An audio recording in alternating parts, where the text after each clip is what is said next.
What is sexual desire? Is it just some primal switch flipping in our brains? And while we're at it, what even is good sex? If you're thinking it's all about Hollywood fireworks and perfect scores, you might be in for a surprise. Today, we're diving into the fascinating, complex, and often misunderstood worlds of what makes us want sex and what makes sex, well, good. And spoiler alert, it's a lot more than just biology. When we talk about sexual desire, many people think of libido. But that's just scratching the surface. Real desire is a cocktail mixed from three main ingredients: our biology, our psychology, and our social world. Deep inside your amazing brain, a whole network is pulling the strings. The hypothalamus helps coordinate things. The limbic system, your brain's emotion and motivation hub, gets involved, with the amygdala deciding what's erotically interesting. Then there's the prefrontal cortex, the brain's CEO, which can hit the brakes or give the green light.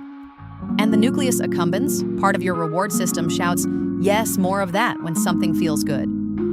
This brain activity is fueled by a chemical dance. Hormones like testosterone and estrogen lay the foundation. Neurotransmitters like dopamine act as cheerleaders for pleasure, while serotonin can sometimes be a bit of a party pooper for desire, especially if levels are too high. It's a delicate balance. Now here's a common myth. Desire always strikes like a lightning bolt, out of nowhere. That's spontaneous desire, and it's totally valid. But there's another, equally valid type: responsive desire. This is desire that wakes up with arousal. It's not that you don't want sex, it's that the wanting part often kicks in once things get a bit intimate or your body starts to feel good. So if you don't feel like a sex-crazed maniac 24/7, you're not broken. Your desire might just be more of the responsive kind, waiting for the right cues to say hello. And what else shapes this wanting? Oh, just a universe of things.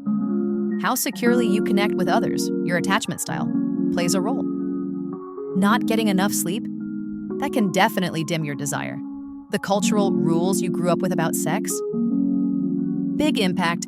Even what you eat, how much you move your body, and practicing mindfulness, being present in the moment, can tune your desire dial. It's all connected. All right, we have some idea of what sparks desire. But what makes sex good? Is it about perfect technique? Reaching orgasm every single time? Performing like an Olympic athlete?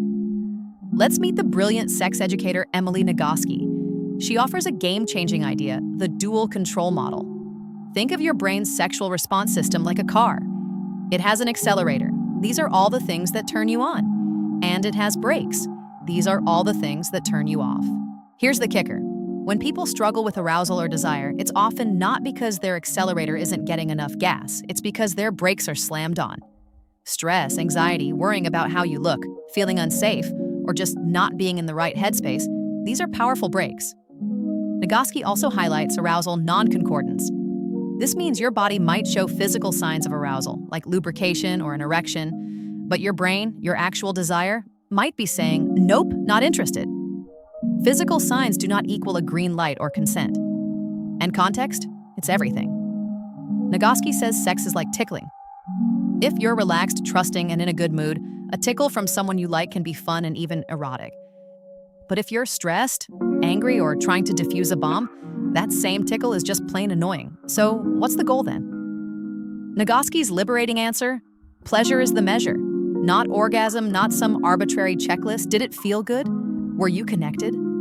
That's what counts. Relationship therapist Esther Perel adds another layer.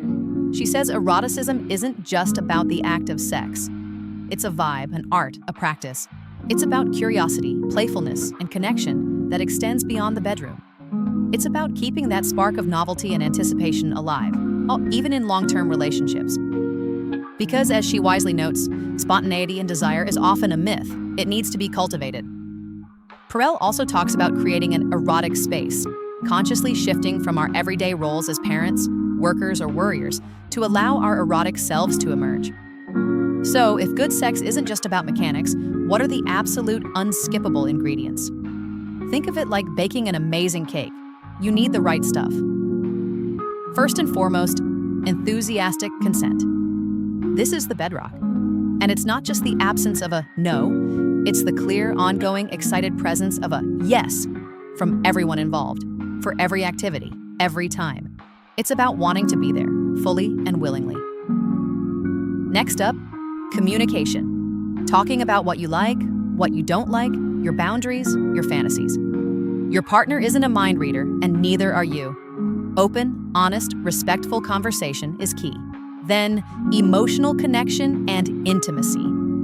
Feeling close, safe, understood, and emotionally connected to your partner can transform physical intimacy from just an act into a deeply bonding experience. It's the emotional glue.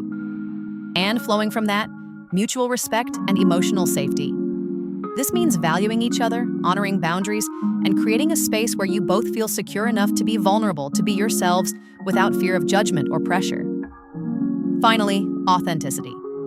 Being able to be your true self, to express your desires honestly, and to not feel like you have to perform or be someone you're not. That freedom is incredibly liberating. So, sexual desire? It's a complex, beautiful tapestry woven from our biology, minds, and experiences. And good sex? It's deeply personal, yes, but it thrives on a foundation of enthusiastic consent, open communication, genuine connection, mutual respect, and the freedom to be authentic. It's about shared pleasure and emotional safety, far more than any technical skill. Understanding these ideas isn't just academic. It's a pathway to a more fulfilling, positive, and connected sexual life. Because ultimately, it's about human connection in all its wonderful complexity. At Beyond Questions Plus, deep self-understanding sparks true change. Tell us, when did you feel unstoppable and how did you honor your conscience? Subscribe, hit the bell, and share.